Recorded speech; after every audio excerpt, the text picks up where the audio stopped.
Good afternoon.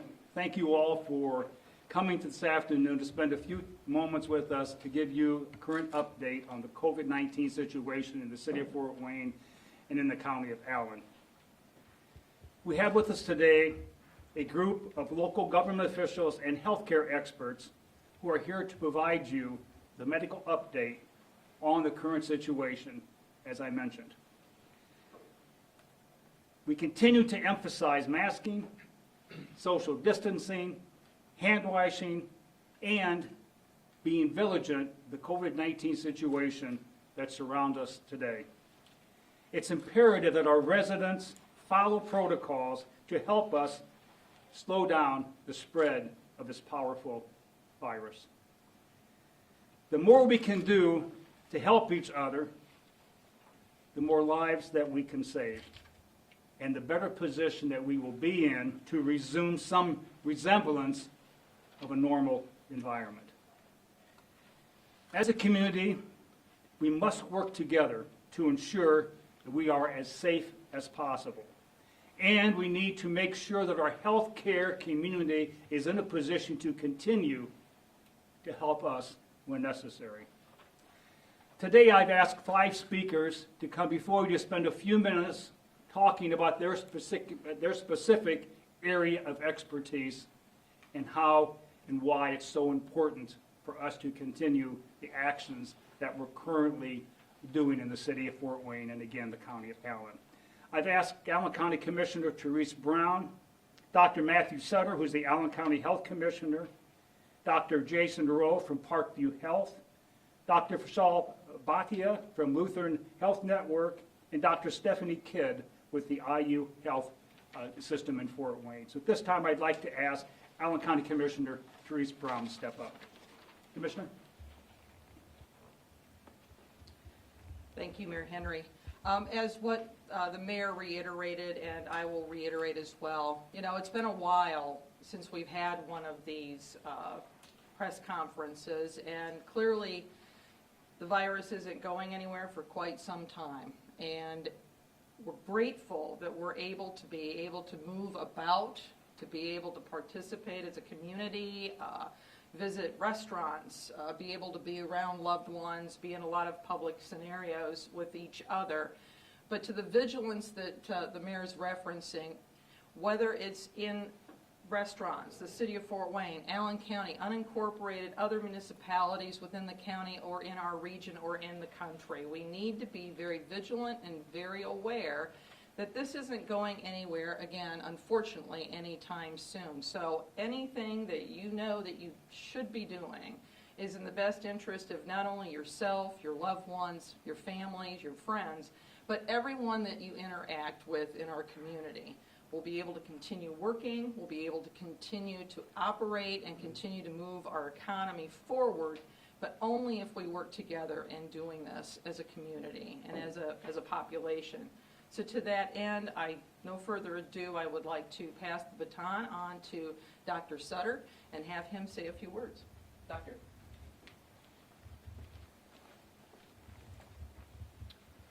Thank you, Commissioner Brown and Mayor Henry. Yeah, we stand here today because our cases are going up. We are seeing a steady and disturbing increase in overall cases.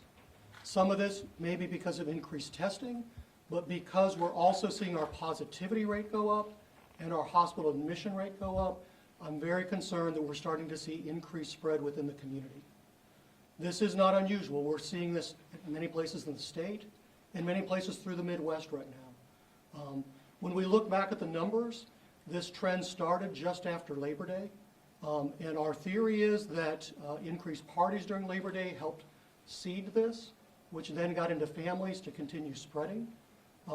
As a result, also being in stage 5, despite still having restrictions, many people have taken that to say they can move about completely normally with no restrictions. And as we see that, we see increased spread. It's imperative that we slow the spread of this virus, that we don't overwhelm the hospitals until we have effective treatments or what we hope for, an effective vaccine.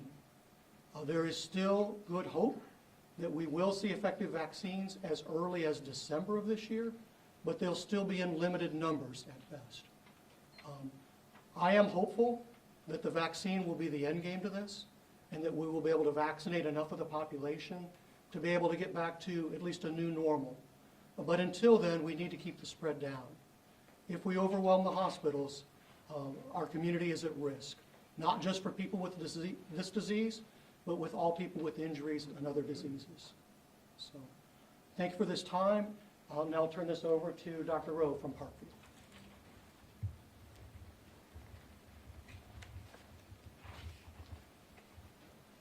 Thank you, Dr. Sutter, and Mayor Henry and Commissioner Brown.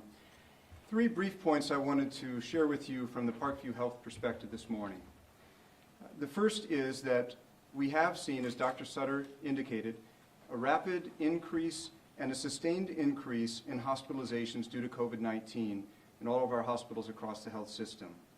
In fact, over the past roughly 10 days, we have doubled the number of inpatients infected with COVID-19. And in fact, we are now at the levels that we saw at our peak rates in June. So this is concerning. But the second thing that I want to share with you is that we are prepared. We have refreshed our surge plan. Today we have plenty of hospital capacity, but our Incident Command Center is monitoring the situation on an ongoing basis to make sure that we have the resources in the places that we need them. The ventilators, the negative pressure rooms, the beds, and so on, and particularly the staffing. So I think it's important, even as we continue to address this COVID-19 crisis, to reiterate that it is important that you do not delay care for routine problems. We want to keep people healthy.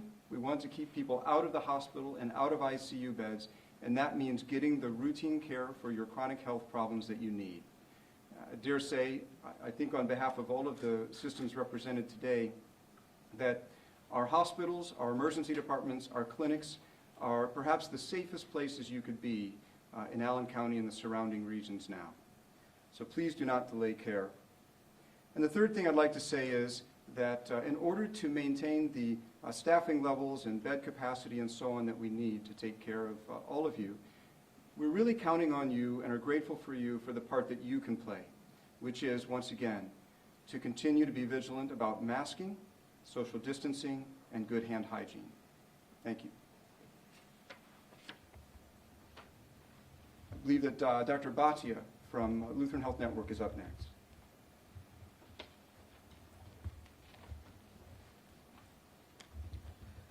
Thank you, Mayor Henry, Commissioner Brown, Dr. Sutter, and Dr. Rowe.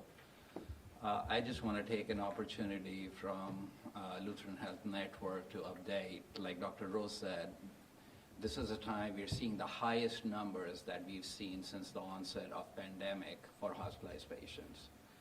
So we were discussing earlier with Dr. Rowe, this disease is real. You know, it comes with significant mortality and morbidity, which means this is a sickness that we need to be careful about.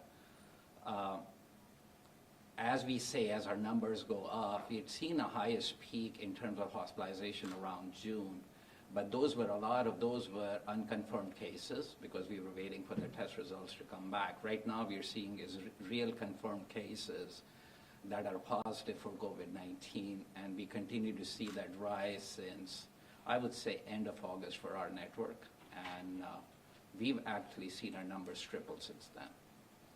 So we've had adequate time to prepare for this illness. We know about the virus a lot more.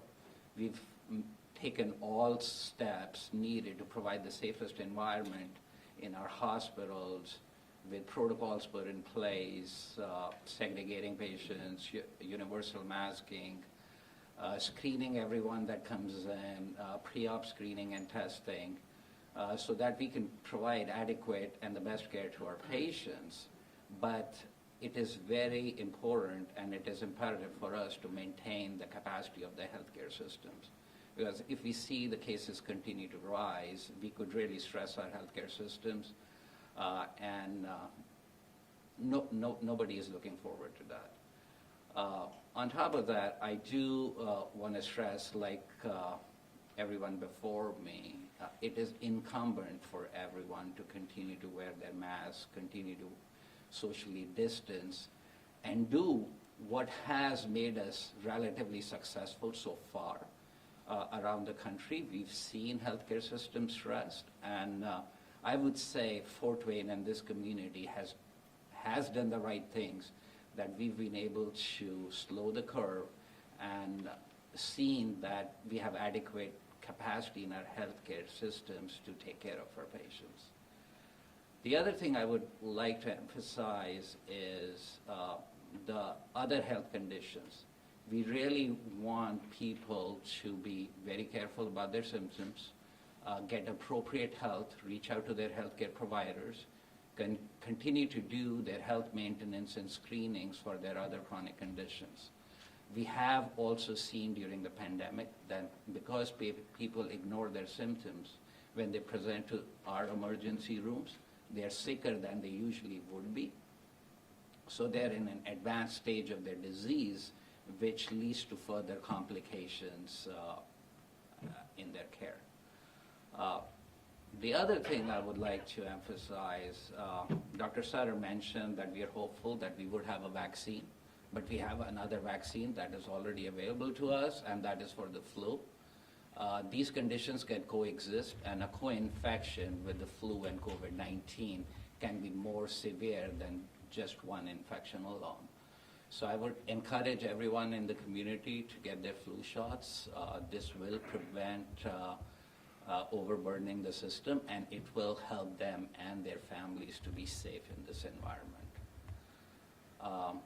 Lastly, I would take a moment to appreciate our healthcare workers.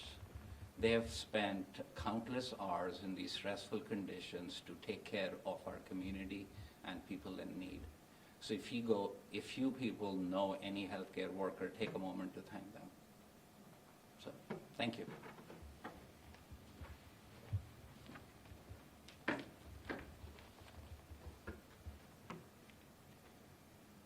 Hi, thank you for inviting me to this opportunity. My name is Dr. Stephanie Kim with IU Health Systems, and I just want to take the moment to really kind of update on the IU Health System in general. Statewide, we do have many facilities, and we really have seen an uptick in both the number of symptoms being reported, the patients who are coming forth with symptoms, and the testing in general.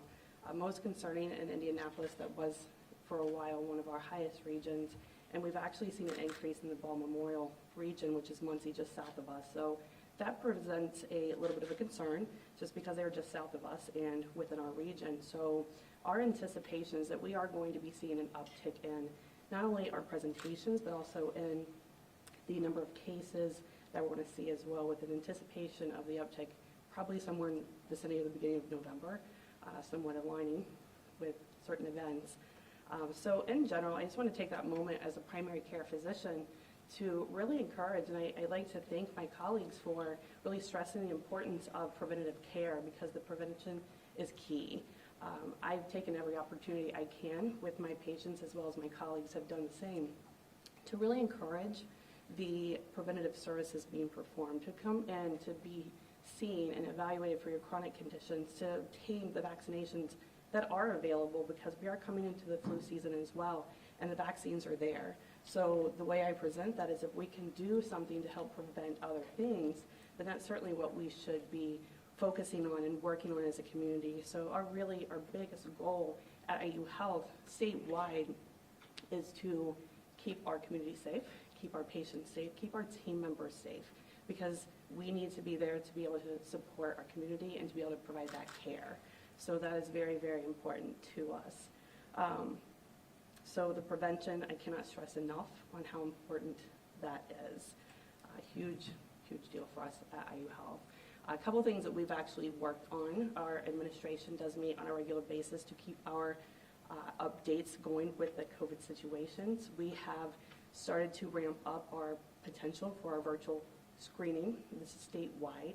Also, the increase for our virtual visits as well. So we have the platform, we've had the platform, it has been updated, and it's being updated continuously to make it a more streamlined process for our patients. So they can have a simple text to be able to get onto that platform, to have their virtual visit with their physician. So if there are symptoms they're trying to report, there's ways that we can get them seen. We've also taken a lot of precautionary steps in our offices and our hospitals to be able to do the screening and try and prevent the spread to other patients as well.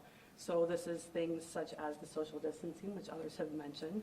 It's also keeping some separation. If there's symptoms reported, they can certainly stay within the cars. We can go out to the screening, and then again, that screening process is pretty important. So again, cannot stress the prevention enough, and I appreciate the opportunity to be here.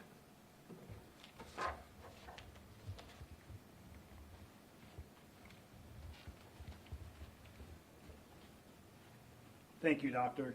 In fact, thank you to all the doctors from the medical community who have taken a few minutes to share with us today their reasoning for us to continue to mask, to continue to practice good hygiene, to continue to safe distance. I hope everyone in this community is acutely aware now this is not a hoax. Americans are dying. People in our city and our county are dying. This is not over. As was mentioned, it's still going to be several months before we get a vaccine that can be properly mass-produced and properly mass-distributed.